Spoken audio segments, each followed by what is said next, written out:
So welcome to this session on revising for university exams, brought to you by the Study Advice team here at the university.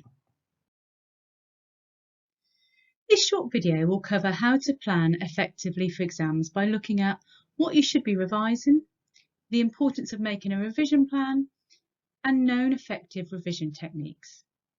We'll also take a quick look at memory and how it works, which will help with the revision techniques, and follow this with how you can prepare for the exam day and offer some final tips and further links.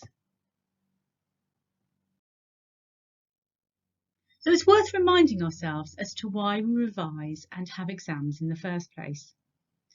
So we revise for the purposes of answering exam questions. And this is important to remember because it emphasises the importance of knowing how you're going to be assessed, the format of the exam, and the likely content that you'll be examined on. There are different approaches that you would employ to revise for a multiple choice paper as opposed to an essay-based exam, and it's important to take note of the likely topics that tutors may inform you will be examined. Secondly, it's important to know that university exams are not a test of memory and knowledge, but a test of your understanding, which is usually tested by giving you contexts and asking you to apply your knowledge to that given context. And if this is how you're going to be tested, this is what you need to practice doing in your revision. So most exams this year will be in the form of a 23-hour take-home exam. And while you can have all your notes around you, it's still important to revise, as being able to apply the right theories, concepts and arguments to the given context does require you to understand the content, which requires revision. So starting with the what should you be revising? If you haven't done this already, start by creating yourself a list of all the modules that you have exams for and note down what format these exams will take. If you've been told what topics will be assessed in that exam, note these down. If not, return to your module guides and note down the topics that you've covered and therefore could be assessed. If you have been given access to any past papers or practice questions, have these to hand. If not, you can have a look on the exams web pages on the past papers section and download all the past papers for that module. The exam may be in a different format to that of previous years, but past papers can still give you a guide as to how the module is assessed, what topics are popular, and the depth of knowledge that is required. You might also want to set an order of priority. For instance, are some modules 100% exam and others a smaller percentage? Do you need to allocate more time to modules where your understanding is not so strong? All this should feed into your plan.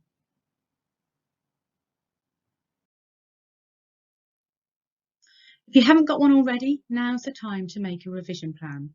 You can do this on paper or electronically, but do have it somewhere where you can see it. Start by entering the dates of the exam and any fixed commitments that you may have. Then block out time for revision. You might at this point want to be specific as to what exams you intend to revise in which study blocks, and perhaps even the topics you want to cover if you have a number of weeks to go. Now, we know that anyone can make a plan. The problem we all have is how we stick to it. The secret here is that you need to be realistic, have plenty of gaps for use of contingencies, and work to your study preferences. So when considering how to break down your time, try to allocate revision time to a time in the day you know you study best. Revision takes a lot of self-motivation, perseverance and brain power, so don't allocate this to times when you know you're going to lack that energy. For many of us, our brains are much more alert in the morning, so try getting up earlier, having a regular routine and spending those early hours revising. Think about where you study best too. I realise this is hard right now, but the library is open for those of you that are in Reading and that you find your home distracting. Think also about whether you're someone who likes to focus on one thing for a long period of time, or whether you get bored easily and need to switch between subjects. This should influence your plan. Research suggests we can work most effectively in 25-minute bursts, so try to allocate revision blocks in these short bursts with 5 to 10-minute breaks and longer breaks after 3 study blocks. This is known as a Pomodoro technique, and you can download a timer called Tomato Timer to help you with this.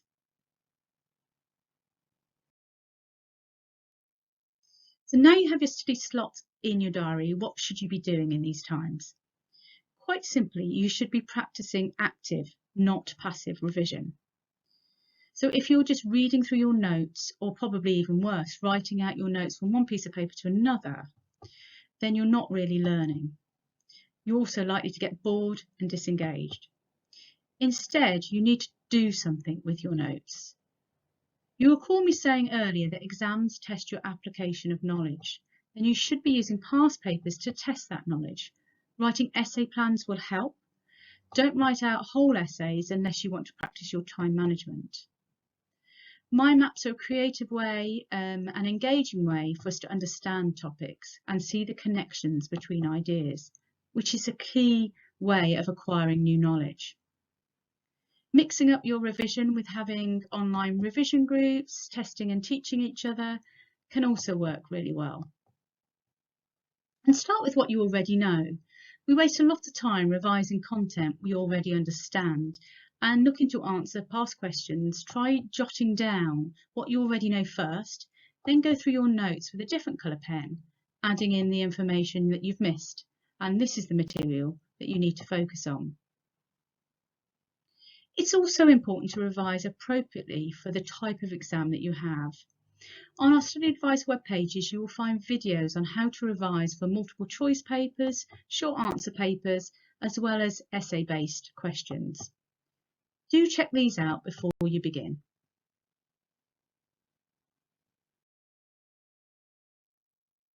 So we can remember some things that we don't understand, but not for very long. It just remains in our short-term memory and will not be of great use to you in exams. So the first step is to go over those concepts, theories, and ideas that were initially unclear to you. To help with memory, you then need to attach this new knowledge to old knowledge. So think about how the ideas fit together. Is there a hierarchy that you can put your notes in? Use visual techniques to aid your memory, like different colours for different levels of information. This is also where mind maps can work well, showing connections, giving examples, and triggering that knowledge and helping with recall.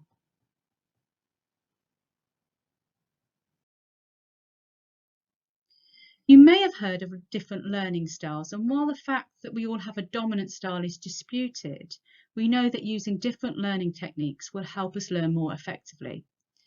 So try mixing up some of these different ways of learning when you're revising. For instance, making colourful mind maps, discussing your learning with friends, and using large sheets of paper or post-it notes and moving them around.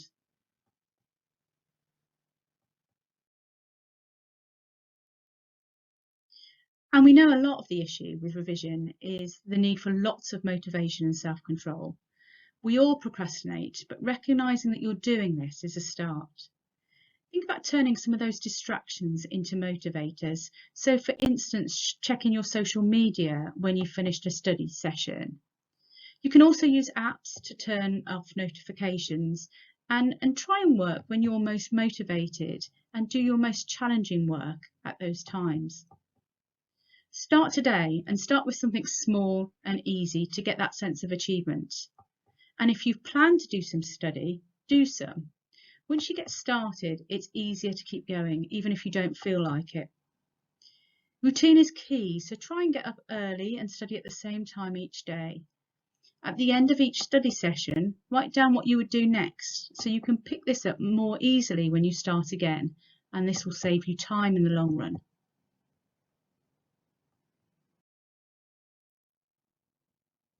So before the day of the exam, make sure you've tested your equipment. Is your laptop charged?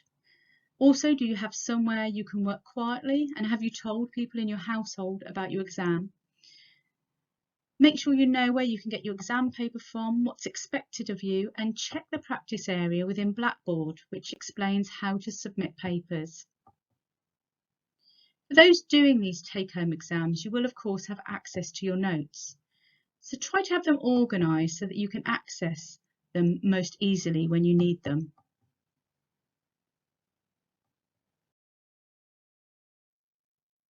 On the day of the exam, you will of course be nervous, and some anxiety is good for our brain, but try to stay calm.